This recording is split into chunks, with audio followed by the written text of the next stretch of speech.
Well, Bio20s, this week we did a formative on respiration. And, well, sorry, last week, I meant to say the week of April 27th. It's now the week of May 4th. So, a couple of questions to review. Students didn't do too hot on these, numerical 2, and it looks like I had 2 numerical 2s. My bad, that was meant to be a numerical 3. Guess I should learn to count.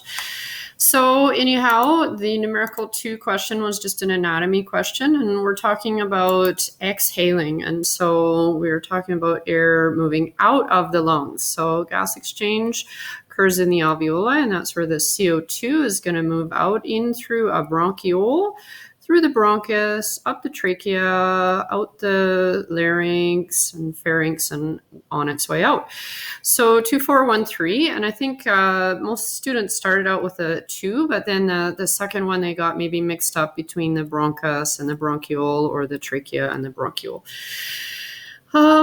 Next, what else do we have? Oh yeah, this one, number 8. A lot of students actually chose the incorrect answer B on this one instead of correct answer A. And I'm just wondering if maybe that was a reading error. So when we're looking at the pressure in the lungs, this is a question that goes through breathing mechanics. And remember that when you are inhaling, your ribs move up and out. And so your intercostal, those muscles between the ribs, they're contracting. Your diaphragm contracts and it moves down.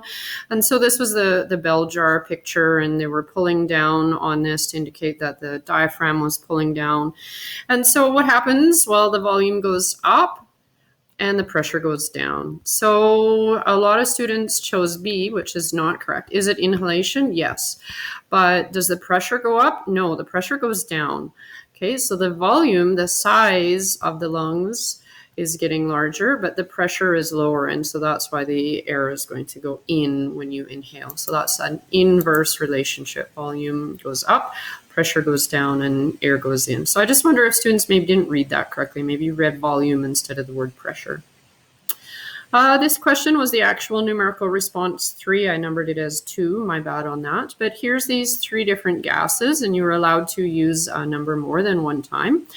And so here's what the question was about. Which one of these gases is transported in 3 different ways? Well, that's CO2, so number 3 from your Venn diagram.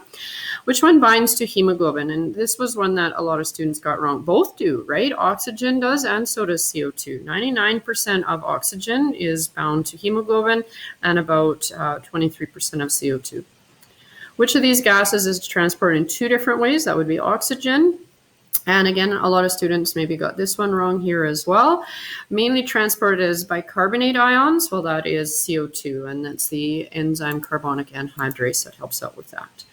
Okay, so just a friendly reminder, and those ones you may use a number more than once. So read your instructions very carefully.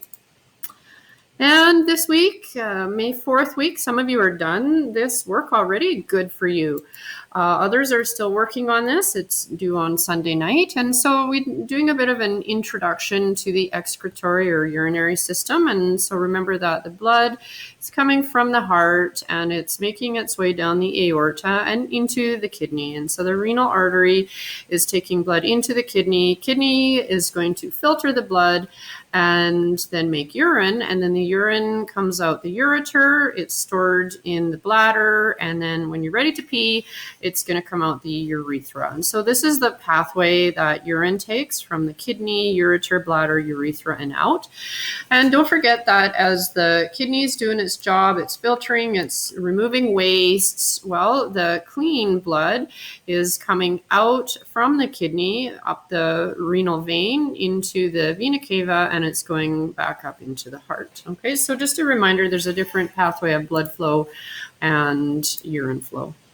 So be able to label those parts of the excretory system, know the functions or jobs of each part, follow a molecule of urine or a blood cell.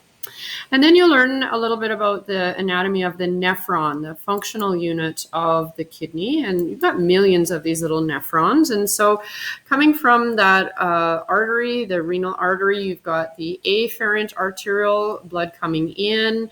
And then the blood whooshes around the little glomerulus, the capillary. And this little capillary then is where filtration is going to occur. And you're going to learn about that next week. The things that are small enough are going to make their way across and they get filtered. Things that are too big just flow right through and go back the efferent arteriole, and they head out from the nephron. And so how do you remember that? Afferent before efferent, A before E in the alphabet. And so the parts of the nephron, we've got the Bowman's capsule is going to receive any of the things that get filtered, the filtrate, and then the particles travel through this tube, the proximal tubule. Proximal means near or closer, and it's closer to the glomerulus than the faraway tubule, the distal one. Then we go down and up. Well, this is the loop of Henle. We call this the descending. It's going down, the ascending going back up. And then the collecting duct, a whole bunch of different distal tubules dump their urine into the collecting duct, and then that goes out the renal pelvis into the ureter and into the bladder, and then out the urethra. Okay, so you guys will learn more next week about the formation of urine. But in the meantime, just one assignment this week, formative on excretion. And I know many of you have done that already. If you're not, maybe this will clarify things for you. All right. Well, have a good rest of your week, and we'll chat later. Take care.